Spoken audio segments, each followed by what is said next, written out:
What's up, guys? It's Grant from Think Like Nature.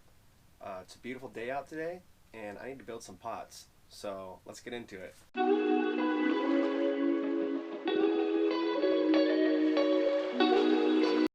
So I need to plant these ever sweet strawberries right here. I think I'm going to put them in a 10-gallon pot. So I have this 10-gallon pot here. Oh, no, I guess Yeti wants to plant it. My cat's weird. Does anyone else's cat do this? He loves pots and bags and stuff. It's hilarious. He doesn't care how dirty they are.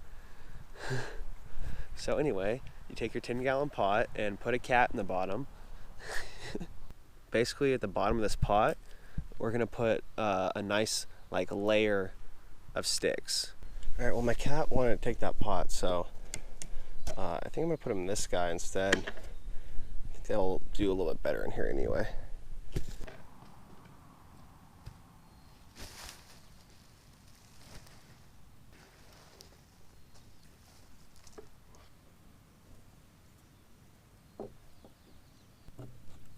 So you're just gonna want to stack some type of woody material on the bottom of your pot. This is what I do when I build pots. And when you build pots like this, they hold a lot more moisture. They hold water for a lot longer. You don't have to water them as much. This is actually a organic gardening technique known as Hugelculture. And what you do is you put browns and greens on top of each other, and then you put soil and compost on top of that.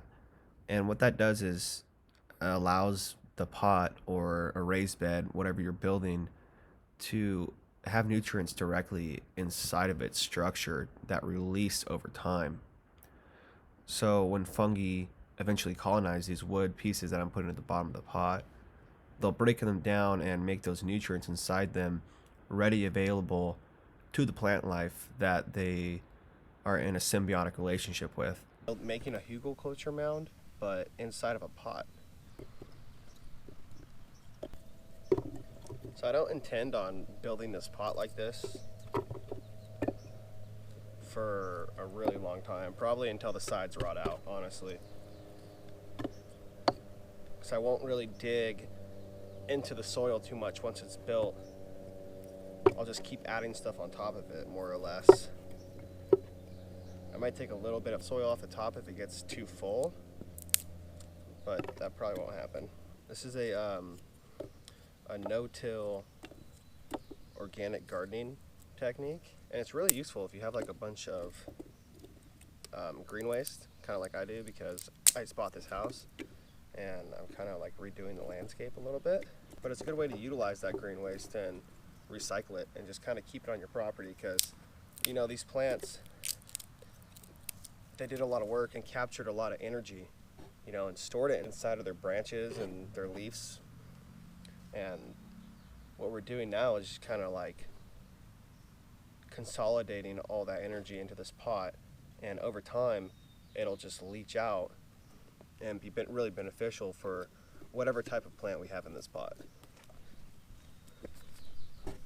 So I'm using about a quarter of the pot for my woody material, and that's probably where you're going to want to stay, so you still have a good amount of soil to work with initially, before all this woody material is eventually broken down into more soil.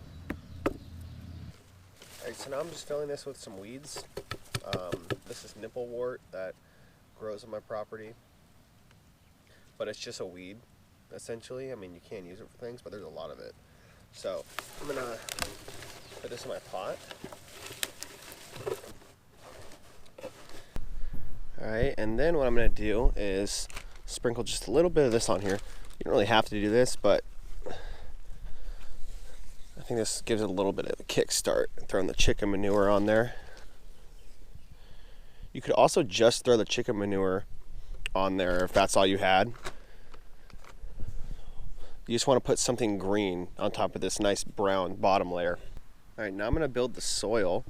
I'm just going to mix in this soil conditioner into the soil that I dumped out earlier. And I'm going to amend it a little bit, not a whole lot. because this stuff's pretty good. But it does need kelp meal, and I'm going to throw azomite in there, which is rock dust. This is trace minerals, and I'm also going to throw a little bit of bat guano, just so I have phosphorus in the pot for when these strawberries blossom next year. So I'm adding some of this azomite here, which is actually a volcanic ash that they mine from an ancient seabed out in Utah. It contains all the micronutrients and also some rare earth elements. And it was confirmed in greenhouse and field conditions that azomite can increase crop production by 15%. Next, I'm going to be adding some of this bat guano, which is just a fancy name for bat poop, but it is high in phosphorus, which is really good for fruiting and flowering plants.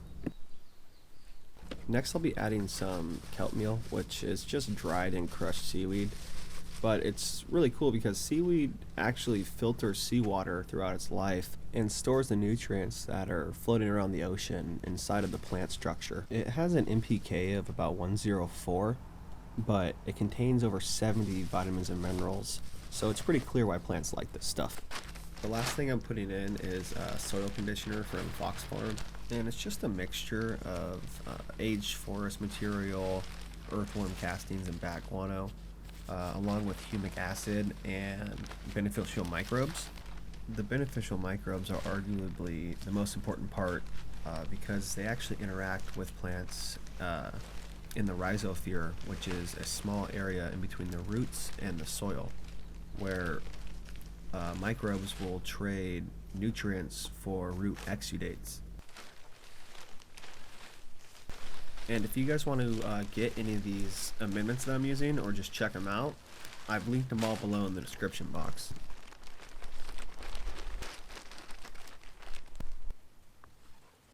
The last thing you're going to want to do before you put your plants in is to add a layer of mulch. And this could be anything, like I'm using rice straw here, but you could use leaves that fell in your yard or grass clippings, or you could even use wood chips. Those work really well. You don't want to skip this step because it's going to protect your topsoil and the microbes inside of the soil from the sun. It also helps with water retention and ultimately increases soil microbiology. Next, you're going to want to get your spacing and just map out holes where you're going to put your plants into. Just put all these guys in their place and you'll be good. So we're just going to water these in. It's a really important step. Apparently people forget to do that sometimes. Give it a pretty good soaking since you added a lot of dry materials. It needs a good soaking this first time. And also when you're doing this, make sure you do it in the evening, so like 3 to 5, when the sun's not hitting so hard like around noon. You don't want your fresh transplants to get damaged by the intense sun. One other thing you guys could do is put your fresh transplant in a partially shaded area. Like I'm gonna put mine right underneath my greenhouse countertop. You're just gonna want to put it somewhere like this for like a couple days before you expose it to full sun. Thanks for joining me today, guys, while I built this pot. If you liked the video, give it a like. Comment down below what you thought about it. If you haven't, remember to subscribe because that's gonna help me out a lot. I appreciate that. Until next time, remember guys, think like nature.